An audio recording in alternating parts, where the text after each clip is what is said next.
தென்மண்டல வானிலை ஆய்வு மைய தலைவர் பாலச்சந்திரன் செய்தியாளர்களை சந்தித்துக் கொண்டிருக்கிறார். அந்த நேரடி காட்சிகளை பார்க்கலாம்.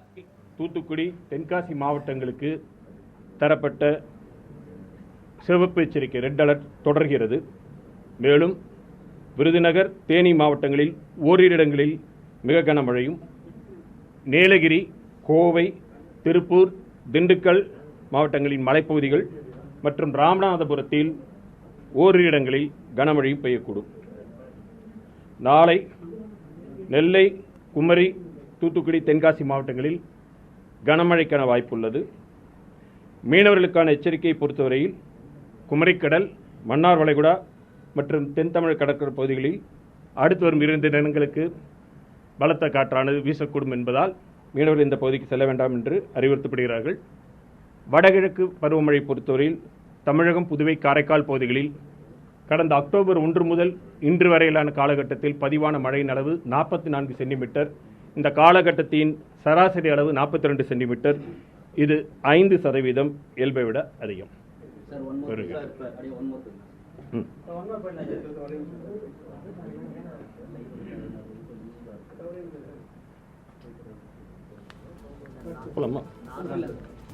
குமரிக்கடல் மற்றும் அதனை ஒட்டியுள்ள பகுதிகளில் நிலவும் வளிமண்டல கீழடுக்கு சுழற்சி தொடர்ந்து நிலவுகிறது. கடந்த 24 மணி நேரத்தில் 39 இடங்களில் அதிகனமழையும், 33 இடங்களில் மிக கனமழையும், 12 இடங்களில் கனமழையும் பதிவாகியுள்ளது. அதிகபட்சமாக காயல்பட்டினத்தில் 95 சென்டிமீட்டர் மழை பதிவாகியுள்ளது.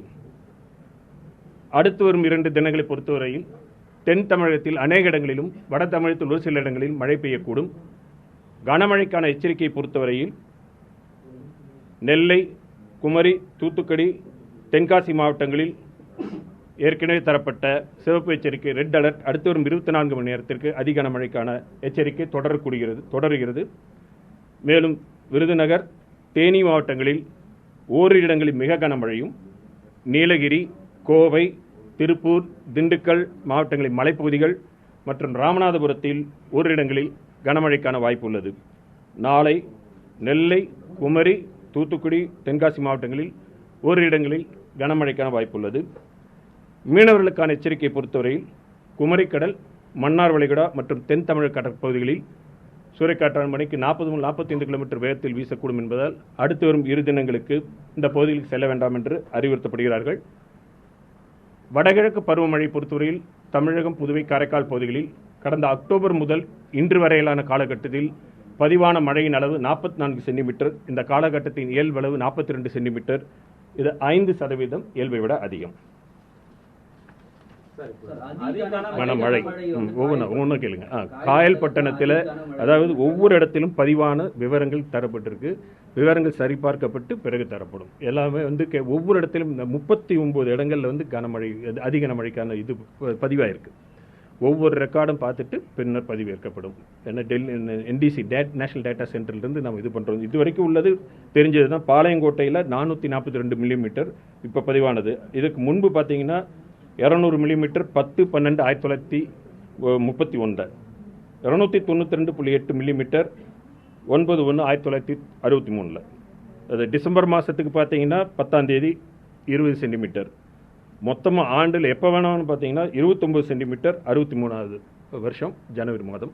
ஒவ்வொரு இடத்துக்கும் ஒவ்வொரு விதமான ரெக்கார்டு. ஏன்னா சிலது IMDயோட அப்சர்வேட்டரி, சிலது ஸ்டேட் கவர்மெண்ட் அப்சர்வேட்டரி, எல்லா ரெக்கார்டுகளும் சரி பார்த்து பதிவேற்றப்படும்.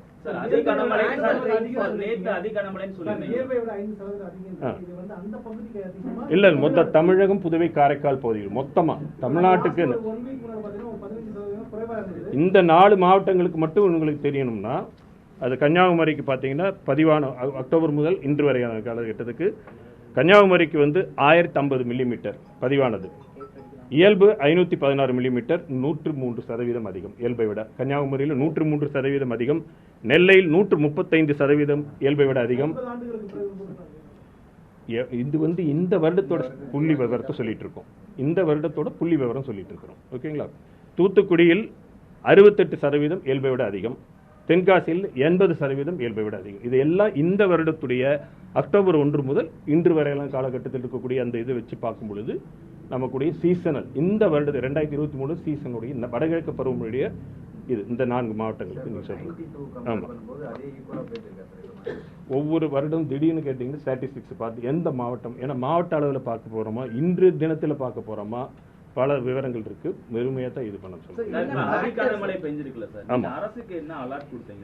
அதாவது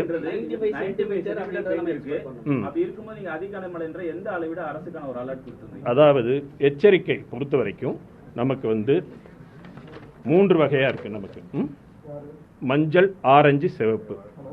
7 சென்டிமீட்டர் முதல் 11 சென்டிமீட்டர் வரை மஞ்சள் எச்சரிக்கை, எல்லோ ஆரஞ்சு. ஆரஞ்சு 12 சென்டிமீட்டர் முதல் 20 சென்டிமீட்டர் வரை, அது ஒரு வகை ஆரஞ்சு அலர்ட். 21 சென்டிமீட்டருக்கு மேல் என்பது சிவப்பு எச்சரிக்கை. அதில் ஒவ்வொரு இதுவும் அதுக்கப்புறம் ரேஞ்சை மூணே கேட்டகரி தான். ஐஎம்டி பொறுத்தவரை தற்பொழுது 3 கேட்டகரி தான். 21 சென்டிமீட்டருக்கு மேல் அப்படிங்கிற போது இதில் 14ஆம் தேதி முதல் தொடர்ந்து 14, 15, 16 தேதி வரைக்கும் பார்த்தீங்கன்னா நேற்று வரைக்கும் நம்ம என்ன பண்ணியிருக்கிறோம், கன முதல் மிக கனமழைக்கு இந்த 4 மாவட்டங்களுக்கு கொடுக்கப்பட்டது. நேற்று காலை அதி கனமழைக்கான வாய்ப்பு அதிகப்பட்ட போது அந்த இதுக்கு அப்கிரேட் பண்ணி கொடுத்துருக்குறோம். நீங்கள் சொல்கிற மாதிரி 95 சென்டிமீட்டர், 65 சென்டிமீட்டர் என்று குறிப்பாக ஒவ்வொரு வார்த்தையும் கொடுக்க முடியாது. 3 கேட்டகரி தான். 3 கேட்டகரியில் 21 சென்டிமீட்டருக்கு மேலே எதுவாக இருந்தாலும் சிவப்பு எச்சரிக்கை. ரெட் அலர்ட்டுக்கு மேலே ஒன்றும் இல்லை. ரெட் அலர்ட் என்பது ரெட் அலர்ட், அவ்வளோதான். Yellow orange alert, red alert. Okay, நம்ம அறிவியல் முறையில் பார்க்கும் பொழுது ஒரு வளிமண்டல சுழற்சியிலிருந்து இந்த அளவிற்கு மழை கிடையாது, எதிர்பார்க்கப்படுவதில்லை. இது வரைக்கும் இந்த அளவுக்கு மழை கிடையாது. அது நாம் அப்படி இருக்கின்ற பட்சத்தில் வளிமண்டல கீழடுக்கு சுழற்சியிலிருந்தே நம்ம கனமுதல் மிக கனமழை கொடுத்திருந்தோம். 14ஆம் தேதி முதல் கொடுத்துருக்குறோம். அது நேற்று இன்னும் அதனோட வாய்ப்பு அதிகரிக்கப்படும் பொழுது அது கொடுத்துருக்குறோம். பரவலாக மழை அதிகமாக தான் பெய்திருக்கிறது. பரவலாக நிறைய கனமழையும் அதி கனமழையும் பெய்திருக்கிறது. இது வருங்கால கட்டத்தில் இந்த மாதிரி புவி வெப்பமடைதல், இந்த மாதிரி கிளைமேட் சேஞ்சினால் இனிமே we have to expect for such type of events.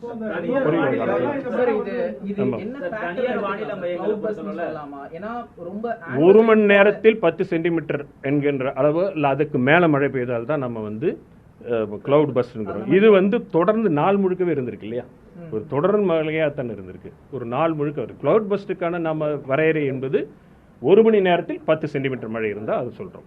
இது அதி கனமழை. 21 சென்டிமீட்டருக்கு மேல் எதுவாக இருந்தாலும் அதி கனமழை அதுல போயிருக்கு. நம்ம ஐஎம்டியை பத்தி மட்டும் சொல்லுங்க.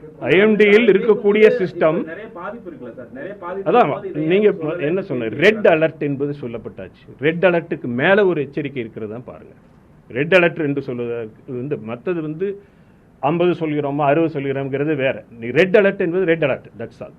மேக்ஸிமம் இது 3 கேட்டகரி தான். திருப்பி நான் ரிப்பீட் பண்றோம். Yellow, orange, red. The moment red alert is there, the system has to be prepared for it. வானிலை முறையிலிருந்து நாம் சொல்லக்கூடிய தகவல்கள் எல்லாம் கொடுத்திருக்கிறோம். தொடர்ந்து இது மாதிரி அதுக்கு முன்னாடி நீங்க சொல்றது கனமழை, மிக கனமழை, மழை முதல் மிக கனமழை சொல்லும் பொழுது 19 சென்டிமீட்டருக்கு வந்திருக்கு. 20 சென்டிமீட்டர் வரைக்கும் உள்ளது மிக கனமழை. நேற்று முந்தின தினத்திலிருந்து நேற்று வரைக்கும் பார்க்கின்ற பொழுது 24 மணி நேரத்தில் மிக கனமழை தொடர்ந்து 14ஆம் தேதியிலிருந்து கொடுக்கப்பட்டு வந்திருக்குது. அதிலிருந்து அடுத்த கேட்டகரிக்கு போயிருக்கு. 19 சென்டிமீட்டர் வரைக்கும் உள்ள கேட்டகரி கொடுத்திருக்கு. 20 சென்டிமீட்டருக்கு மேலே உள்ள கேட்டகரி ரெட் அலர்ட். அது வரும்பொழுது இப்போ இருக்கக்கூடிய சூழ்நிலை கொடுத்துருக்கிறோம்.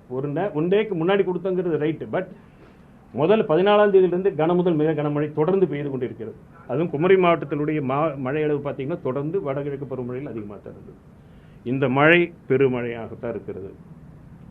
பரவலாக மிக அதிக கனமழை பெய்திருக்கிறது. புரியுதுங்களா? ஆனால் மழையே ஐஎம்டி என்பது கிடையாது. ஐஎம்டி என்பதே கிடையாது. நீங்க எந்த இதுலேயும் எடுத்து பார்த்தோம் ரேஞ்சு தான் கொடுக்கப்படும். முதல்ல ப்ராபபிலிட்டி ஃபோர்காஸ்ட் தான் கொடுக்கணும். டிட்டர்மினிஸ்டிக் ஃபோர்காஸ்டே அடுத்தது கிடையாது. ப்ராபபிலிட்டி ஃபோர்காஸ்ட் வாய்ப்பு என்ற அளவில் தான் இருக்க முடியும். நாம் ஒரு நம்பரை பார்த்துட்டு 45, 55 சொல்லும் பொழுதுங்கிறது அது வேற. ஒரு மாடலோட எடுத்துக்கிட்டு நம்மள்ட்ட இருக்கக்கூடிய விவரங்களையும் எடுத்துக்கிட்டு பழைய விவரங்களையும் பார்க்கின்ற பொழுது ரேஞ்சில் தான் வைக்கிறோம். 7 சென்டிமீட்டர் வந்தால் இது விடியல. அதனால தான் 3 வகையாக வகைப்பட்டிருக்கு. கனமழைக்கான எச்சரிக்கை 3 வகைப்பட்ட போது எப்படி இருக்கணும்னு 7லிருந்து 11 சென்டிமீட்டர், 12லிருந்து 20 சென்டிமீட்டர், 20க்கு மேலே எது போனாலும் சிவப்பு எச்சரிக்கை இப்படி தான் பண்ணியிருக்கிறோம். இது இந்த எந்த வகையிலும் இந்த வேற இடத்துல வந்து கரெக்டாக சொல்கிறாங்க அப்படிலாம் இல்லை.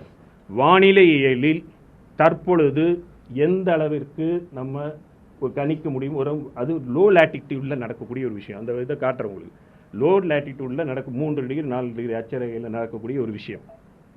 ஒரு வளிமண்டல மேலடுக்கு சுழற்சியிலிருந்து இத்தகைய மழை அளவு எப்பொழுதுமே நடந்ததாக இல்லை. அது மாதிரி இருக்கிற பொழுது இது வளிமண்டல மேலடுக்கு சுழற்சியை பொறுத்த வரைக்கும் இந்த மாதிரி இருக்கக்கூடிய பெரிய விஷயம் தான். இந்த மாதிரி பரவலாக அதிக கனமழை பெய்தது என்பது ஒரு முக்கியமான விஷயம். இப்பொழுது நாம வந்து அடுத்த 24 மணி நேரத்துக்கு தான் இருக்குது. ஏன்னா நம்ம பார்த்தோம் நேற்றுக்கு முன்தினத்திலிருந்து நேற்று வரையே கிட்டத்தட்ட 4 கிலோமீட்டர் வேகத்தில் தான் நடந்தது. இலங்கைக்கு தென்கிழக்கிலிருந்து குமரிக்கடலுக்கு வந்து குமரிக்கடலிலும் தொடர்ந்து நிலவுகிறது. மிக மெதுவாக தான் நடந்துட்டு இருக்கு. இந்த வளிமண்டல மேலடுக்கு சுழற்சியும் ஈக்குவேட்டரில் ராஸ்பி வேவ்ஸ்னால ஐடிசி செட்டில் அதை படம் காட்டுறோம் உங்களுக்கு. அந்த ஐடிசி செட்டில் அந்த இருந்ததுனால வந்தக்கூடிய ஒரு விஷயம். ஓகே, இந்த அளவுக்கு அதிகமாக எனக்கு தெரிஞ்ச அளவில் பெரிய அளவு மிகப்பெரிய கனமழையாக பரவலாக எல்லா இடங்களிலும் அதிக கனமழையாக வந்ததாக இல்லை. எதிர்காலத்தில் அறிவியல் வளரும் பொழுது நிச்சயமாக கணிக்கப்படும். எந்த துறையும் வளர்ந்து கொண்டு தான் இருக்கிறது. வரும்பொழுது 20 வருடங்களுக்கு முன்பு இருந்த நிலையை விட இப்போ வந்திருக்கிறோம். இன்னும் வளரும். ஒரு ஒரு ஒரு கணினி என்பதில் ஒரு வானிலை நிகழ்வு என்பதை நம்ம டைனமிக்ஸ் மெத்தடில் பார்க்கணும், தெர்மோடைனமிக்ஸ் மெத்தடில் பார்க்கணும். அதனுடைய ஈக்குவேஷன்ஸ் நான் லீனியர் பார்ஷியல் டிஃபரன்ஷியல் ஈக்குவேஷன்ஸ் என்று சொல்லப்படும். கணிதத்தில் நான் லீனியர் பார்ஷியல் டிஃபரன்ஷியல் ஈக்குவேஷன் அந்த மாதிரி இப்போ உள்ள நிறைய இருக்கு. ஆக அது துல்லியத்தன்மை இருந்தால் யாருமே துல்லியத்தன்மை இருந்தால் செய்யப்படுறதும் கிடையாது. இதனுடைய நிலை இந்த அறிவில் இந்த நிலையில் இருக்கும்போது அந்த அறிவியல் நிலையிலிருந்து எந்த துல்லியத்தன்மை கொடுக்க முடியுமோ அந்த துல்லியத்தன்மைக்கு கொடுக்கப்பட்டிருக்கிறது. அதாவது மழையே சொல்லாம கடுமழை நிறைந்த காலகட்டங்கள் இருந்திருக்கு. மழையே பற்றி சொல்லாமல் கடுமழை நிறைந்த காலகட்டங்கள் இருக்கு. இப்ப மழை சொல்லப்பட்டிருக்கு. தொடர்ந்து எல்லா நாட்களும் 14, 15, 16 ஆமா எல்லா நாட்களும் சொல்கிறோம். ஆமா, மிக கனமழை 14ஆம் தேதியிலும் சொன்னோம். அதி கனமழை நேற்று காலையில் சொல்லப்பட்டிருக்கிறது. நேற்று காலையில் 10-11 மணிக்கு அதி கனமழையாக அப்கிரேட் பண்ணியிருக்கு. It is upgraded to extremely heavy. But heavy to very heavy என்பது வந்து 14ஆம் தேதியிலிருந்து கொடுக்கப்பட்டிருக்கிறது. ஓகே, இந்த வெதர் ஃபோர்காஸ்ட தாண்டி நீங்க வந்து இந்த சேஞ்சஸ் சொல்றீங்க, கிளைமேட் சேஞ்சா இருக்கலாம் அப்படின்னு சொல்லி தமிழ்நாட்டுல குறிப்பா எந்த இடத்துல மாறி வருது மொத்தமா ஒரு பர்டிகுலர் பொதுவாக கிளைமேட் சேஞ்ச் வரும்போது அதிகமாக பார்த்தீங்கன்னா ஆய்வு கட்டுரைகள் எல்லாம் காட்டுறது என்னன்னா தென் தமிழக பகுதிகளில் வடகிழக்கு பருவமழை வருங்காலத்தில் இயல்பை விட அதிக, அதுலேயும் குறிப்பாக எக்ஸ்ட்ரீம்ஸ் பிரெசிபிடேஷன் எக்ஸ்ட்ரீம்ஸ் சொல்றோம் இல்லையா, கனமழை என்பது அதிகரித்து வரக்கூடிய சூழ்நிலை இருக்கிறது.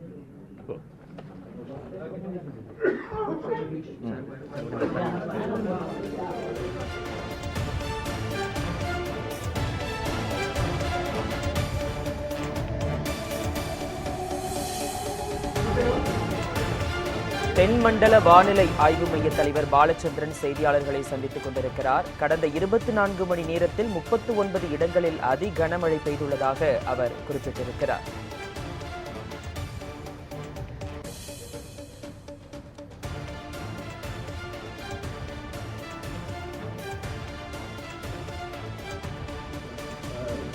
ஆக்சுவலாக பார்த்தோம்னா நம்ம வந்து பூமியோட வடப்பகுதியிலிருந்தும் தென்பகுதியிலிருந்தும் வரக்கூடிய காற்றில் சந்திக்கின்ற ஐடிசி அந்த பகுதி இங்கே நிலவுகிறது.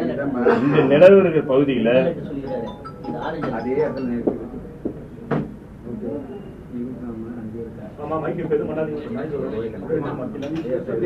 waves will travel. இந்த ITCZ-ல ஈக்குவட்டரியல் ராஸ்பி வேவ்ஸ் இப்போ நடந்துட்டு இருக்கு. இந்த இடத்துல பார்த்தீங்கன்னா நீங்க அதிகமான மழை கனமழை இருக்கக்கூடிய இதில் வேவ்ஸ் மூவ் ஆகுது. இந்த வேவ்ஸோடைய மூவ்மெண்ட்ல காற்றினுடைய வேக வேறுபாடுகள் இவற்றின் காரணமாக இந்த இடத்துல நமக்கு வளிமண்டல மேலடுக்கு சுழற்சி கீழடுக்கு சுழற்சி நிலவுது.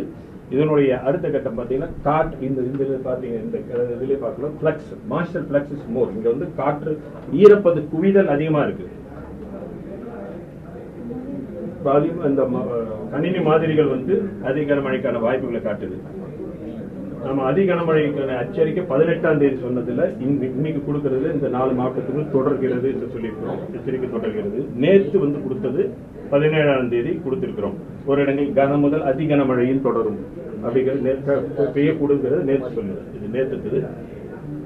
பிறகு இப்ப பாத்தீங்கன்னா 24 மணி நேரம் இது இப்பொழுது இது நேற்று 24 மணி நேரத்துக்கு முன்னாடி வளிமண்டலத்தில் வெவ்வேறு அடுக்குல வந்து சுழல் தன்மை தொடர்ந்து அந்த நிலவி கொண்டிருக்கிறது பார்க்கிறோம். குமரிக்கடல் பகுதியில் தொடர்ந்து சுழல் தன்மை இது 1.5 கிலோமீட்டர் உயரத்துல, இது 3.1 கிலோமீட்டர் உயரத்துல அந்த இடத்துல சுழல் தன்மை உயர்ந்து கொண்டே இருக்கு, தொடர்ந்து நிலவுது. காற்று லோயர் லெவல்ல தூவியது, இந்த கன்வர்ஜென்ஸ் சொல்லக்கூடியது நேற்றை விட இன்னைக்கு இன்னும் அதிகமாயிருக்கு 20 இதுல. இது டைவர்ஸ் மேல விரிக்கக்கூடிய காற்று விரியத்தன்மை தொடர்ந்து அதே 20 அந்த இடத்துல நினைவு. ஸோ 24 மணி நேரம் தொடர்ந்து மெதுவாக நிகழ்ந்து கொண்டு இருக்கக்கூடிய நிகழ்வு தான். அதனால தான் நமக்கு அந்த மழை இருக்கு. இது வந்து பாத்தீங்கன்னா 2015 அதிக கனமழை 30 சென்டிமீட்டர் 24 மணி நேரத்தில் தொடர்ந்து நிகழ்ந்திருக்கு. இப்பெல்லாம் பார்த்தீங்கன்னா 2021 22 சென்டிமீட்டர் கிட்டத்தட்ட 6 மணி நேரத்தில் நடந்தது. இது 20 சென்டிமீட்டர் 3 மணி நேரத்தில் நடக்குது. அதே மாதிரி 31/10/22 8 சென்டிமீட்டர் 2 மணி நேரத்தில் நடக்குது. இது வடகிழக்கு பருவமழை காலத்தில் எதிர்காலத்தில் கனமழையுடைய எண்ணிக்கை நிகழ்வுகள் உயர்ந்து கொண்டே வரும் என்பது ஆய்வுகள் மூலமா சொல்லக்கூடிய சூழ்நிலை. அதனால நம்ம இது we can expect what we are not expected. Earlier வந்து ஒரு வளிமண்டல சுழற்சியிலிருந்து இவ்வளவு மழை என்று எதிர்பார்க்காம இருந்ததும் சமீப காலங்களில் ஏற்படக்கூடிய மாற்றங்கள் காரணமாக வளிமண்டலத்தில் ஏற்படக்கூடிய மாற்றங்கள் காரணமாக அதிகமான காற்றில் ஈரப்பதம் குவியதும் அதனுடைய டைனமிக்ஸ் இயக்கம் அதிகமாக இருக்கிறதுனால எக்ஸ்பெக்ட் பார்க்கலாம். ஓகே, இது வந்து கோட்டேஸ்வர் ராவன் அவங்க முன்னிருக்காங்க. இந்திய இதில் future changes and precipitation extremes north east monsoon இது மாதிரி நிறைய ஆய்வுகள் இருக்கு. என்ன இப்போ வெப்பமடைகின்ற சூழ்நிலை கிளைமேட் சேஞ்சில் எப்படி நிகழக்கூடிய வாய்ப்புகள் இருக்கு, எக்ஸ்ட்ரீம்ஸ் எந்த மாதிரி நிகழப்போகும் அப்படிங்கிறதெல்லாம் பப்ளிஷ் பண்ற ஆய்வுகள் நிறைய. ஓகே, ரெண்டு பேர் தான்